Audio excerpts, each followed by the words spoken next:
Hello दोस्तों, कैसे आप सभी। आई होप एकदम बढ़िया हूं। तो दोस्तों आज की इस वीडियो में मैं हर बार की तरह आपके लिए फिर से जीके जीएस के मोस्ट इंपोर्टेंट क्वेश्चन लेके आऊं, जो दोस्तों आपकी एसएससी एमटीएस 2025 के एग्जाम के लिए काफ़ी इंपॉर्टेंट होने वाले हैं। क्योंकि दोस्तों आज की इस वीडियो में आपके लिए वही क्वेश्चन लेके आऊँ जो दोस्तों पिछले साल ओरिजिनल पेपर में आए हुए प्रश्न, यानी कि सभी प्रीवियस ईयर क्वेश्चन है। तो दोस्तों वीडियो को शुरू से लेके एंड तक जरूर वॉच करना। तो चलिए दोस्तों आज की इस वीडियो का पहला प्रश्न स्टार्ट करते हैं बिना किसी टाइम बर्बाद के। तो दोस्तों आज की इस वीडियो का पहला प्रश्न है, भारत के किस शासक को द्वितीय अशोक कहा जाता है। तो दोस्तों आपको ध्यान रखना है कि वो कहा जाता है कनिष्क। अगर कनिष्क के बारे में अन्य फैक्ट्स की बात करते हैं तो दोस्तों आपको ध्यान रखना है, ये दोस्तों कुषाण वंश का एक शासक था और कुषाण वंश का सबसे शक्तिशाली राजा भी यही था। दोस्तों जो हमारे भारत का राष्ट्रीय पंचांग यानी शक संवत है वो दोस्तों इसी ने शुरू किया था।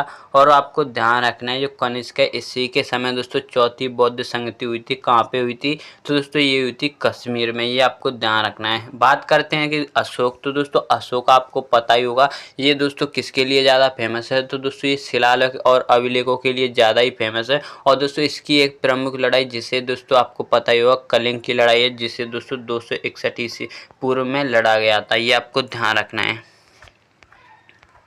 नेक्स्ट प्रश्न दोस्तों, भारत का सबसे पुराना स्टॉक एक्सचेंज कौन सा है। तो दोस्तों आपको ध्यान रखना है जो बॉम्बे स्टॉक एक्सचेंज है ये दोस्तों भारत के साथ साथ एशिया का सबसे पुराना स्टॉक एक्सचेंज है, जिसकी स्थापना आपको ध्यान रखना है 1875 में हुई थी। नेशनल स्टॉक एक्सचेंज की बात करते हैं यानी कि NSE, तो दोस्तों इसकी स्थापना आपको ध्यान रखना है 1992 में हुई थी। और दोस्तों जो बॉम्बे स्टॉक एक्सचेंज है इसकी शॉर्ट फॉर्म आपको ध्यान रखना है BSE है। और बात करते हैं जो दोस्तों भारत में स्टॉक एक्सचेंज होती है इस पर दोस्तों कौन नियंत्रण करता है। तो दोस्तों आपको ध्यान रखना है इस पर दोस्तों सेबी नियंत्रण करती है। ये आपको ध्यान रखना है।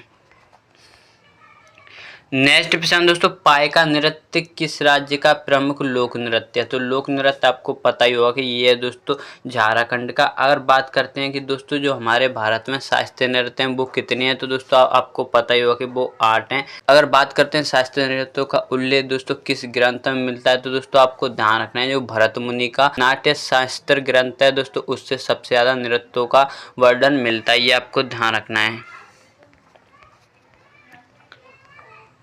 नेक्स्ट प्रश्न दोस्तों, भारत में केंद्रीय लोक सेवा आयोग यानी कि UPSC, जिसकी दोस्तों फुल फॉर्म इंग्लिश में बात करते हैं तो दोस्तों बोलते हैं यूनियन पब्लिक सर्विस कमीशन। तो दोस्तों ये किस अनुच्छेद के अंतर्गत या तहत गठित किया गया है। तो दोस्तों आपको ध्यान रखना है वो है अनुच्छेद 315। और पूछा जाए कि UPSC किस भाग में यानी संविधान के किस भाग में आती है, तो दोस्तों वो है भाग 14। ये आपको ध्यान रखना है। बात करते हैं 324, तो दोस्तों आपको ध्यान रखना है अनुच्छेद 324 से लेकर 329 तक किसका उल्लेख है। तो दोस्तों वो है निर्वाचन आयोग का। ये आपको ध्यान रखना है।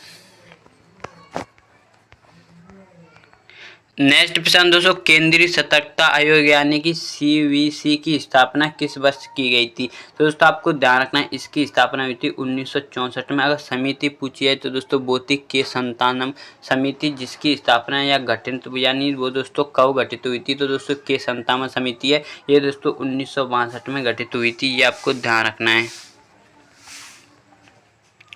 नेक्स्ट प्रश्न दोस्तों, शारदा एक्ट किससे संबंधित था। तो दोस्तों शारदा एक्ट की बात करते हैं तो दोस्तों ये 1930 में पारित हुआ था या दोस्तों 1930 में आया था। ये आपको ध्यान रखना है। ये दोस्तों बाल विवाह की रोकथाम के लिए आया था या इसी से संबंधित था। विधवा पुनर्विवाह की बात करते हैं तो दोस्तों ये दोस्तों कब आया था। तो दोस्तों ये एक्ट आया था 1856 किसके टाइम पे। तो दोस्तों उसमें भारत का गवर्नर जनरल था कैनिंग, और जो दोस्तों भारत के समाज सुधारक थे ईश्वर चंद्र विद्यासागर, उन्हीं की दोस्तों इसमें महत्वपूर्ण भूमिका रहती है। ये आपको ध्यान रखना है। सती प्रथा के अंत की बात करते हैं तो दोस्तों ये विलियम बेंटिक के समय पे 1828 में समाप्त की गई थी। किसके सहयोग से। तो दोस्तों वो थे राजा राम मोहन राय। ये आपको ध्यान रखना है।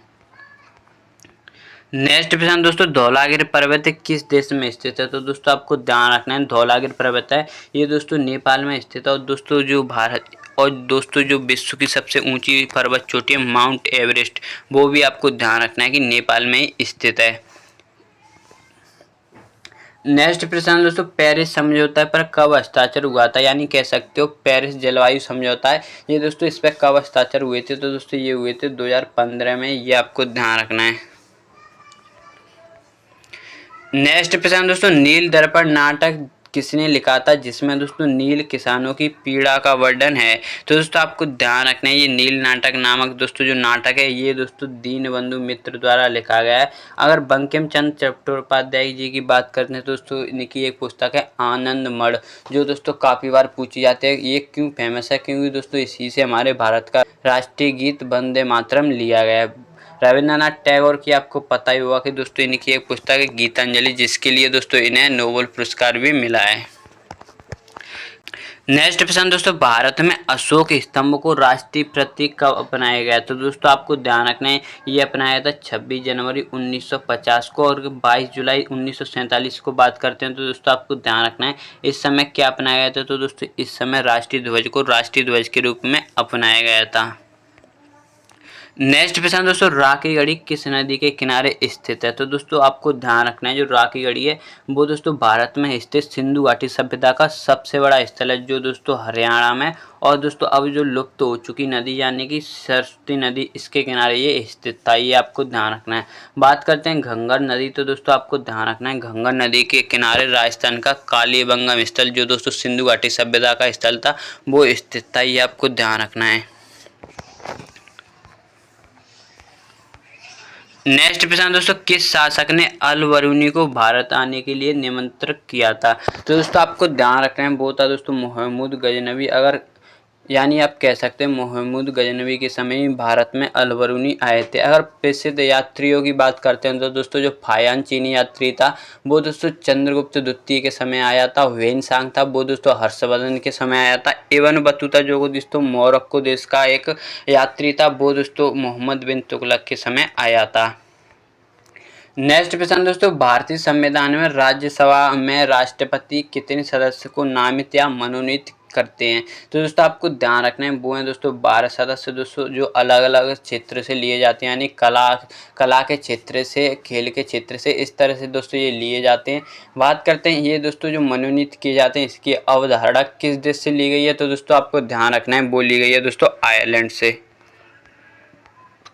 नेक्स्ट प्रश्न दोस्तों, सर्वपल्ली राधाकृष्णन का जन्म कब हुआ था? तो दोस्तों आपको ध्यान रखना है, जो सर्वपल्ली राधाकृष्णन थे इन्हें दोस्तों भारत रत्न 1954 में मिला था, और इनका जन्म 5 सितंबर 1888 में हुआ था। ये भारत के पहले उपराष्ट्रपति और दूसरे राष्ट्रपति थे, ये आपको ध्यान रखना है।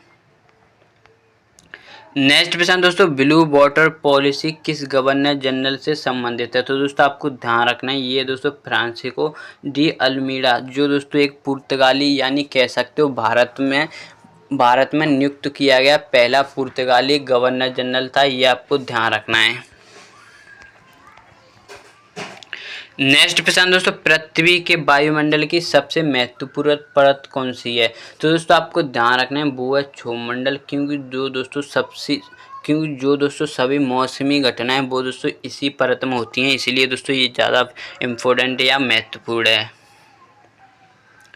नेक्स्ट प्रश्न दोस्तों, हाइग्रोमीटर किस भौतिकी राशि को मापने का उपकरण है? तो दोस्तों आपको ध्यान रखना है, जो हाइग्रोमीटर है इसके द्वारा दोस्तों आर्द्रता यानी नमी नापी जाती है।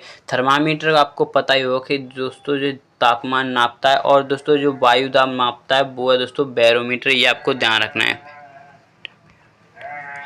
नेक्स्ट प्रश्न दोस्तों, नॉर्वे की संसद को क्या कहा जाता है? तो दोस्तों जो नॉर्वे की संसद है इसे दोस्तों स्टाइडिंग कहा जाता है। अगर बात करते हैं डाइट या जापानी डाइट, तो दोस्तों जापान की संसद को डाइट कहा जाता है। अगर बात करते हैं दोस्तों कि पाकिस्तान की संसद को क्या कहा जाता है, तो दोस्तों वो कहा जाता है मजलिस ए शूरा, ये आपको ध्यान रखना है। नेक्स्ट प्रश्न दोस्तों, पृथ्वी दिवस पहली बार कब मनाया गया था? तो दोस्तों आपको ध्यान रखना है, पृथ्वी दिवस दोस्तों एक सम्मेलन हुआ था 22 अप्रैल 1970 में दोस्तों, तो इसी समय आपको ध्यान रखना है पहली बार पृथ्वी दिवस मनाया गया था। नेक्स्ट प्रश्न दोस्तों, इलाहाबाद संधि 1765 यानी 1765 में जो दोस्तों इलाहाबाद की संधि हुई थी, ये किन के मध्य हुई थी? तो दोस्तों आपको पता ही हो 1764 में एक युद्ध हुआ था, बक्सर का युद्ध। इसी युद्ध के कारण दोस्तों अंग्रेज और मुगल सम्राट शाह आलम द्वितीय के मध्य दोस्तों ये संधि हुई थी। नेक्स्ट प्रश्न दोस्तों, ओजोन परत संरक्षण के लिए मॉन्ट्रियल प्रोटोकॉल किस वर्ष लागू हुआ था? तो दोस्तों आपको ध्यान रखना है, ये हुआ था 16 सितंबर 1987 में। इसीलिए दोस्तों 16 सितंबर को ओजोन संरक्षण दिवस भी मनाया जाता है, ये आपको ध्यान रखना है। नेक्स्ट प्रश्न दोस्तों, बांग्लादेश मुक्ति संग्राम के समय भारत का विदेश मंत्री कौन था? तो दोस्तों ये कब हुआ था? तो दोस्तों ये हुआ था 1971 में। तो दोस्तों इस समय जो भारत के विदेश मंत्री थे वो थे दोस्तों सरदार सरोवर सिंह। जो दोस्तों समिति आई थी सरदार सरोवर सिंह समिति, इसी की सिफारिश पर आपको ध्यान रखना है। भारत में मौलिक कर्तव्य जोड़े गए थे। कब जोड़े गए थे? तो दोस्तों वो था 42वां संविधान संशोधन, जिसमें दोस्तों 10 मौलिक कर्तव्य जोड़े गए थे। 11वां दोस्तों 86वें संविधान संशोधन के तहत 2002 में जोड़ा गया था, ये आपको ध्यान रखना है। तो दोस्तों यह इस वीडियो का लास्ट प्रश्न था। आई होप आपको ये वीडियो काफ़ी पसंद आया होगा। अगर आप इसी तरह की और इंटरेस्टिंग वीडियो देखना चाहते हो तो प्लीज़ चैनल को सब्सक्राइब कर लेना और अपनी राय जरूर देना कि आपको ये वीडियो और क्वेश्चन कैसे लगे। अगर दोस्तों आपने अभी तक मेरे टेलीग्राम को ज्वाइन नहीं किया तो इसका लिंक दोस्तों आपको डिस्क्रिप्शन में मिल जाएगा, जहाँ से आप टेलीग्राम ज्वाइन कर सकते हो, जहाँ पर दोस्तों आपको सभी की सभी PDF और दोस्तों बाकी के सभी एक्स्ट्रा फैक्ट मिलते रहते हैं। तो चलिए दोस्तों मिलते हैं इसी तरह की और इंटरेस्टिंग वीडियो के साथ। जय हिंद, जय भारत।